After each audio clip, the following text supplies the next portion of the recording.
In a city called Kettering in England, there is a Baptist church called Fuller Baptist Church.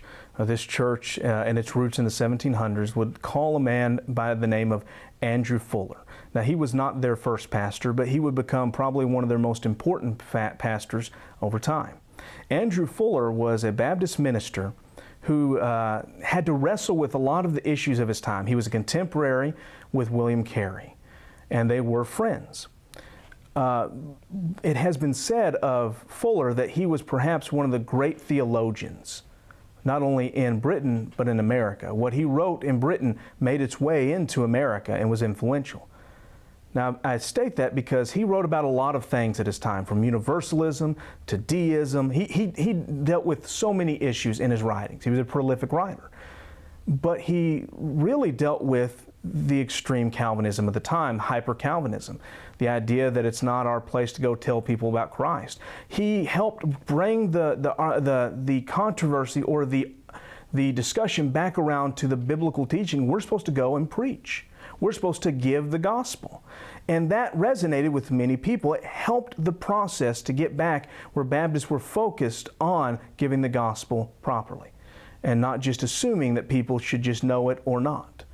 He was very instrumental in that, and he was helpful to William Carey.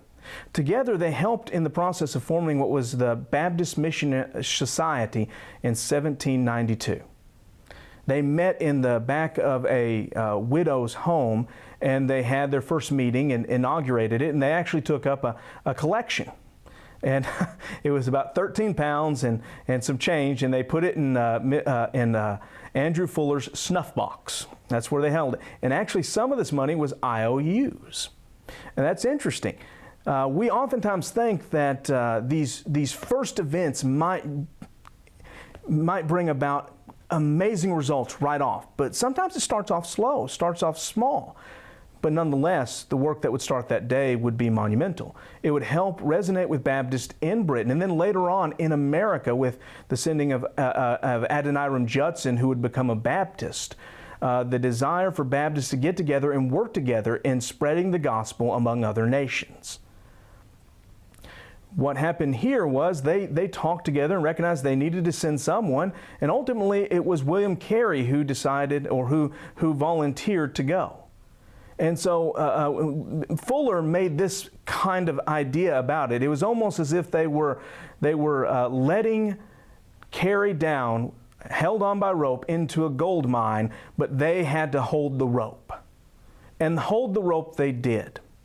They helped in that process, and even after Fuller's death, the work of the Baptist Mission Society continued forward. And William Carey's ministry in India ultimately was a great success. God's work was being done greatly. But this spurred many more works and also spurred a desire amongst Baptists in America. We must remember, not everybody is called, not every preacher is called to go on the mission field. We are thankful for every missionary that is called, and we want to support them. But we need pastors to teach the truth, to handle the theological disputes of today, and also hold down and teach the people, the churches at home, and to lead them to continue to look afar for others that need Jesus Christ as well, to support missionaries or to help supporting those churches that send missionaries and go on their way. So we need to remember these wonderful things. The church there is beautiful building. It's very old, very beautiful in what it has. And I want you to know what's interesting in there. There's two things that really caught my attention. The first thing was in the middle, there's kind of a courtyard in the middle of the church buildings that are there. And there's a graveyard there, a cemetery. Now in America, we might find that a little odd because if you look back in our history, we like to have the cemeteries behind the church or a little to the side or across the street. But the cemetery is there. And guess what? Andrew Fuller and parts of his family are buried there. And that's a fascinating thing. They are reminded of those who devoted their lives to Christ. We should not forget those that have given their lives to Christ and that did great work. We should not glorify them. We're glorifying God in what He did through them. But to understand God's story, His story, we need to understand those examples, those individuals that played their part, because we have a part to play as well. The other place I found interesting was up in one of the upper floors of it, they had a museum, a mission museum.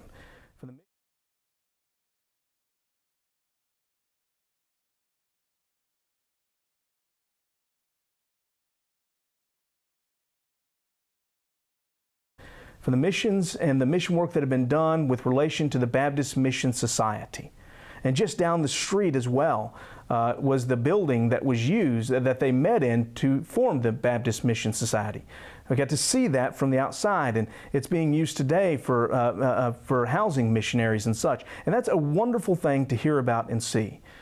We have a part to do today.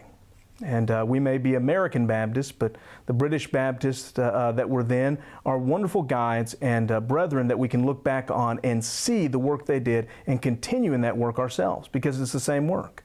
We are Christians, we are Baptists, working hard in the Great Commission. And may we never lose sight of that.